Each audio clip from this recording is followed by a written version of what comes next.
আসসালামু আলাইকুম। আন্তর্জাতিক রিসেন্ট খবরে আপনাকে স্বাগত। শুরুতে জানাবো আমাদের হাতে থাকা সর্বশেষ বিশ্বের গুরুত্বপূর্ণ সংবাদ, এরপর বিস্তারিত। পুরোদমে ইসরায়েল ইরান হিজবুল্লাহ যুদ্ধ চলছে, জানিয়ে দিব আমাদের হাতে থাকা সর্বশেষ গুরুত্বপূর্ণ আপডেট আন্তর্জাতিক সংবাদ। শুরুতেই জানিয়ে দিব লেবাননে 6 ইসরায়েলি সেনা নিহত।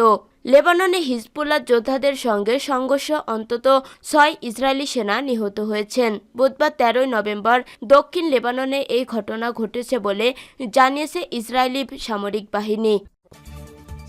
এরপর জানিয়ে দিব এবার যুদ্ধে ব্যর্থ হতে পারে ইসরায়েল।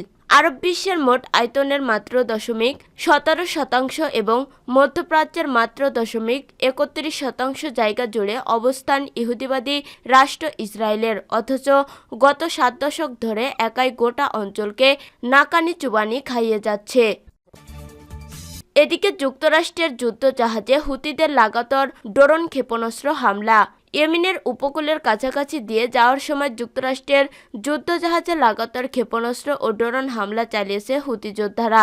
ইয়েমেনি প্রতিরোধ যোদ্ধা দলটির দাবি, মার্কিন বিমানবাহী রণতরী আব্রাহাম লিঙ্কন এবং 2টি যুদ্ধজাহাজে হামলা হয়েছে।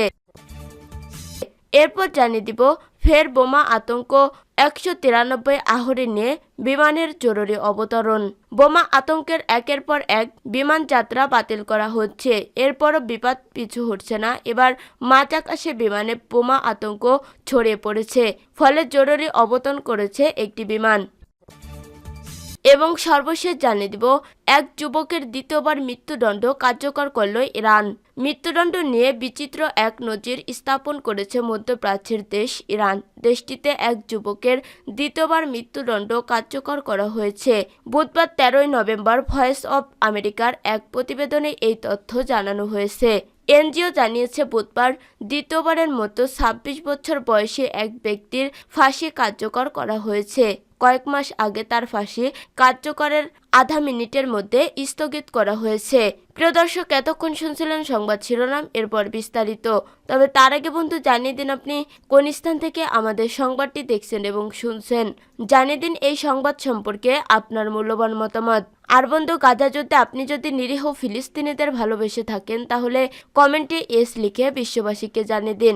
আর বন্ধু, আপনি যদি আমাদের চ্যানেলে নতুন হয়ে থাকেন তাহলে ভিডিওটি দেখতে দেখতে চ্যানেলটি সাবস্ক্রাইব করে রাখুন, যাতে করে আমাদের পরবর্তী সংবাদগুলো সবার আগে আপনার কাছে পৌঁছে যায়।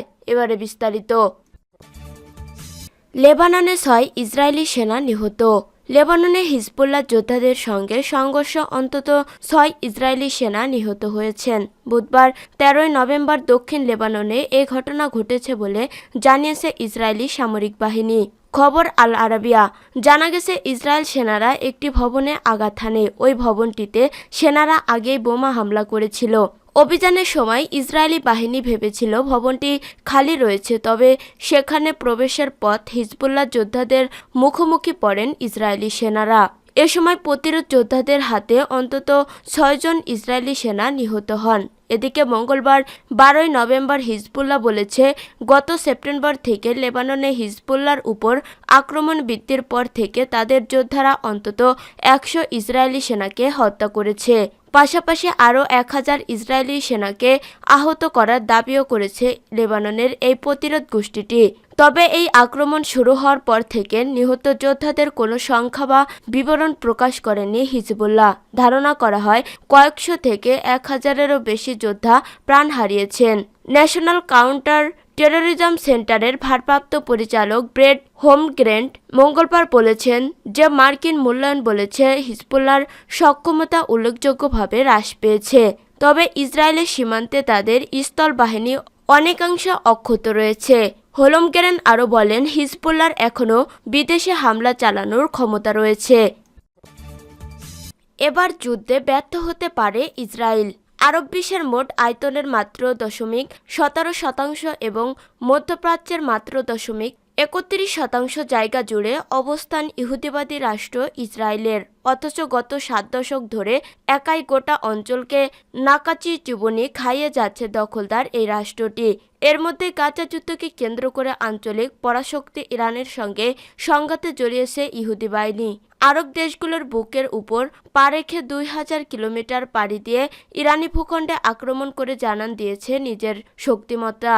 এমন পরিস্থিতিতে ইসরায়েলি হামলা থেকে রক্ষা পেতে গাজার যোদ্ধাদের রণকৌশল নকল করেছে তেহরান। ব্রিটিশ সংবাদ মাধ্যম দ্য টেলিগ্রাফের এক প্রতিবেদনে বলা হয়, ইসরায়েলি হামলা থেকে সুরক্ষা পেতে রাজধানী তেহরানের মেট্রো নেটওয়ার্কের প্রতিরক্ষামূলক সুড়ঙ্গ নির্মাণ করেছে ইরান। তেহরানের সিটি কাউন্সিল ট্রান্সপোর্ট কমিটির প্রধান জাফর তাশাকরির বরাদ্দে জানা গেছে, মঙ্গলবারের মতো রাজধানীতে প্রতিরক্ষামূলক এই ধরনের সুড়ঙ্গ নির্মাণ করা হয়েছে। ইরানি এ কর্মকর্তা জানান, সুড়ঙ্গটি দুটি মেট্রো স্টেশনের মধ্যে স্থাপন করা হবে এবং সরাসরি হাসপাতালের সঙ্গে সংযোগ থাকবে। এমনকি প্রতিরক্ষামূলক সুড়ঙ্গের আওতায় শহরের বিভিন্ন গুরুত্বপূর্ণ স্থান সংযুক্ত থাকবে বলেও জানান জাফর তাশাকরি। জানা গেছে, শহরের কেন্দ্রের কাছে নির্মিত সুড়ঙ্গটি তেহরানের মেট্রোর একটি স্টেশনকে ইমাম খোমেনি হাসপাতালের সঙ্গে সংযুক্ত করবে। ইরানের নির্মিতব্য এই সুড়ঙ্গে প্রতিরক্ষামূলক ব্যবস্থা হিসেবে কী ধরনের সুবিধা থাকবে তা বিস্তারিত জানানো হয়নি। অক্টোবরে ইরানের রাজধানী ও অন্যান্য শহরে ইসরায়েলি বিমান হামলার পর ব্যাপক সমালোচনার শিকার হন তেহরান সরকার। সে সময় সামাজিক যোগাযোগ মাধ্যমে নাগরিকদের জন্য কোনো ধরনের সুরক্ষামূলক ব্যবস্থা না থাকার জন্য ক্ষোভ প্রকাশ করতে থাকে সাধারণ ইরানিরা। শিয়া সংখ্যাগরিষ্ঠ রাষ্ট্রটির নাগরিকরা ইসরায়েলি হামলা সংক্রান্ত তথ্যের স্বল্পতা এবং রাজধানীতে বিমান হামলার কোনো সাইরেন এবং আশ্রয় কেন্দ্র না থাকায় তীব্র হতাশা প্রকাশ করে। মনে করা হচ্ছে, ইরানের নির্মিতব্য সুড়ঙ্গ নেটওয়ার্কটি ইসরায়েলি হামলা থেকে বেসামরিক নাগরিকদের সুরক্ষা দিতেই প্রস্তুত করা হচ্ছে। ইরানি সংবাদ মাধ্যমগুলোর প্রতিবেদনে বলা হয়েছে, আগামী 20 নভেম্বর ইসরায়েলের অফিসার্স একাডেমিতে প্রতিরক্ষা সুড়ঙ্গ নামে একটি সম্মেলন অনুষ্ঠিত হওয়ার কথা রয়েছে। যুক্তরাষ্ট্রের যুদ্ধজাহাজে হুতিদের লাগাতার ড্রোন ক্ষেপণাস্ত্র হামলা। ইয়েমেনের উপকূলের কাছাকাছি দিয়ে যাওয়ার সময় যুক্তরাষ্ট্রের যুদ্ধজাহাজে লাগাতার ক্ষেপণাস্ত্র ও ড্রোন হামলা চালিয়েছেন হুতি যোদ্ধারা। ইয়েমেনি প্রতিরোধ যোদ্ধা দলটির দাবি, মার্কিন বিমানবাহী রণতরী আব্রাহাম লিঙ্কন এবং দুটি যুদ্ধজাহাজে হামলা রয়েছে। মার্কিন সেনা দপ্তরের পেন্টাগন থেকেও এই তথ্য নিশ্চিত করা হয়েছে। খবর আল জাজিরা। মঙ্গলবার 12 নভেম্বর পেন্টাগনের মুখপাত্র মেজর জেনারেল প্যাট্রিক রাইডার বলেছেন, যুক্তরাষ্ট্রের সেন্ট্রাল কমান্ডো সেন্টাকম বাহিনী বাব আল মানদেব প্রণালী দিয়ে যাত্রার সময় ইরান সমর্থিত হুতিদের হামলার শিকার হয়েছে। তবে এসব হামলা ঠেকানো হয়েছে। বাব আল মানদেব প্রণালী লোহিত সাগরকে এডেন উপসাগরের সংযুক্ত করা হয়েছে। তিনি জানান, দুটি মার্কিন ক্ষেপণাস্ত্রধারী ধ্বংসকারী জাহাজে ইউএসএস স্ট্রকডেল এবং ইউএসএস অন্তত 8টি একমুখী আক্রমণ ড্রোন, 5টি অ্যান্টিশিপ ব্যালিস্টিক ক্ষেপণাস্ত্র এবং 3টি অ্যান্টিশিপ ক্রুজ ক্ষেপণাস্ত্র দ্বারা হামলা করা হয়। রাইডার বলেন, হুতিদের সব ড্রোন ও ক্ষেপণাস্ত্র সফলভাবে ঠেকানো হয়েছে। হামলায় মার্কিন নৌবাহিনীর কোনো জাহাজ ক্ষতিগ্রস্ত হয়নি বা কোনো কর্মী ও আহত হননি। তবে ইউএসএস আব্রাহাম লিঙ্কন বিমানবাহী রণতরীর উপর কোনো হামলার বিষয়ে অবগত নন বলে দাবি করেন রাইডার। এর আগে একই দিন হুতি যোদ্ধারা জানান, তারা 8 ঘণ্টাব্যাপী হামলায় মার্কিন নৌবাহিনীর উপর দুটি বিশেষ সামরিক অভিযান চালিয়েছে।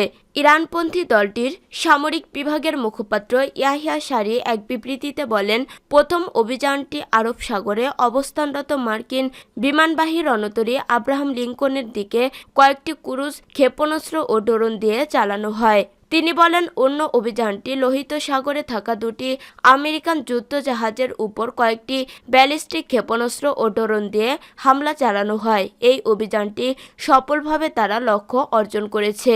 রাজধানী সানা সহ ইয়েমেনের বড় অংশ হুতিদের নির্মাণে। গত বছরের নভেম্বর থেকে লোহিত সাগর ও এডেন উপসাগরে ইসরায়েল সংশ্লিষ্ট জাহাজগুলোকে লক্ষ্য করে হামলা চালাচ্ছে এই হুতি যোদ্ধারা। তাদের দাবি, ফিলিস্তিনিদের প্রতি সংহতি প্রকাশের অংশ হিসেবে এসব হামলা করা হয়েছে। ফের বোমা আতঙ্ক, 193 আরোহী নিয়ে বিমানে জরুরি অবতরণ। বোমা আতঙ্কে একের পর এক বিমান যাত্রা বাতিল করা হচ্ছে, এরপরও বিপদ পিছু ছাড়ছে না। এবার মাঝাকাশে বিমানে বোমা আতঙ্ক ছড়িয়ে পড়েছে, ফলে জরুরি অবতরণ করেছে একটি বিমান। বৃহস্পতিবার 14 নভেম্বর ভারতীয় সংবাদ মাধ্যম দ্য ইকোনমিক টাইমসের এক প্রতিবেদনে এই তথ্য জানানো হয়েছে। প্রতিবেদনে বলা হয়েছে, ভারতীয় বিমান সংস্থা ইন্ডিগোর একটি ফ্লাইটে বোমা আতঙ্ক ছড়িয়ে পড়েছে। ভারতের মহারাষ্ট্রের নাগপুর থেকে পশ্চিমবঙ্গের কলকাতায় যাত্রাকালে এই আতঙ্ক ছড়িয়ে পড়ে। কর্তৃপক্ষ জানিয়েছে, আতঙ্ক ছড়িয়ে পড়ায় বিমানটি ছত্তিশগড়ের রায়পুর বিমানবন্দরে জরুরি অবতরণ করেছে। এ সময় বিমানে ক্রুসহ মোট 193 আরোহী ছিলেন। জরুরি অবতরণের পর বিমানে তল্লাশি চালানো হয়েছে। পুলিশ জানিয়েছে, কলকাতাগামী ইন্ডিগোর একটি ফ্লাইটে বৃহস্পতিবার সকালে এ আতঙ্ক ছড়িয়ে পড়ে। পরে বিমানটি রায়পুরে জরুরি অবতরণ করে। রায়পুরের সিনিয়র পুলিশ সুপার সন্তোষ সিং বলেন, বিমানে বোমা আতঙ্কের পর এটিকে কর্তৃপক্ষ রায়পুর বিমানবন্দরের দিকে ঘুরিয়ে দেয়। পরে সকাল 9টার দিকে বিমানটি ছত্তিশগড়ের রাজধানী রায়পুরের বিমানবন্দরে জরুরি অবতরণ করে। তিনি জানান, অবতরণের পর বিমানটি বাধ্যতামূলক নিরাপত্তা পরীক্ষার জন্য নিরাপদ স্থানে সরিয়ে নেওয়া হয়েছে। কারিগরি কর্মীদের পাশাপাশি বোম্বো স্কোয়াডের সদস্যরা বর্তমানে বিমানটি যৌথ পরিচালনা করেছে। ভারতীয় সংবাদ মাধ্যম জানিয়েছে, বিমানবন্দরে একটি নিরাপদ জায়গা বিমানটি সরানো হয়েছে। বিমানের সব যাত্রীদের পরীক্ষা করা হচ্ছে, তবে এখনো পর্যন্ত বিমানে কোনো ধরনের বিস্ফোরক পদার্থ বা রহস্যজনক বস্তুর খোঁজ মেলেনি। রায়পুরের অতিরিক্ত পুলিশ সুপার গ্রামীণ কিরণ রাউথর জানান, বিমানে আসলেই বিস্ফোরক বা কিছু আছে কিনা তা খতিয়ে দেখা হচ্ছে।